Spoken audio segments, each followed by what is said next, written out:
بسم اللہ الرحمن الرحیم۔ ناظرین کرام، آج کی جو اہم نیوز ہے اور یہ ایک برننگ نیوز بھی ہے کہ بھارت کے وزیر اعظم مودی سرکار آج کل اسرائیل کے دورے پر ہیں۔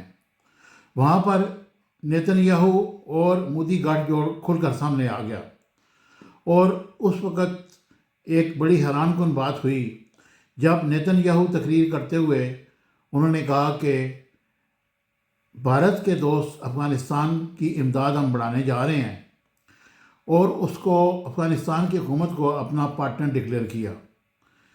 یہ بڑی عجیب و غریب بات ہے کہ ایک حکومت جس کا کوئی سر پیر ہی نہیں ہے اور پھر وہ اپنے آپ کو اسلامک ریاست مانتے ہیں، تو وہ ایک طرف سے ہندوؤں سے اور دوسری طرف سے یہودیوں سے امداد لے رہے ہیں۔ یہ کہاں کا انصاف ہے؟ بہرحال انہوں نے اپنا پارٹنر ڈکلیئر کیا اور پھر دنیا کو یہ معلوم ہو جانا چاہیے کہ افغانستان میں جو حکومت قائم ہے وہ کوئی اسلامک اسٹیٹ نہیں ہے۔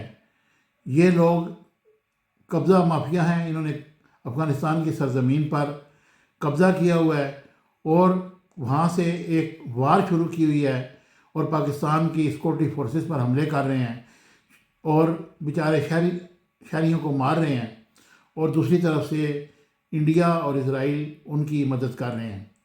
I understand the plight of Afghanistan is highlighted by my dear friend Prime Minister Modi. Afghanistan is suffering. Afghanistan remains a strategic partner of India, and thus we consider Haibat Ullah as a partner of Israel.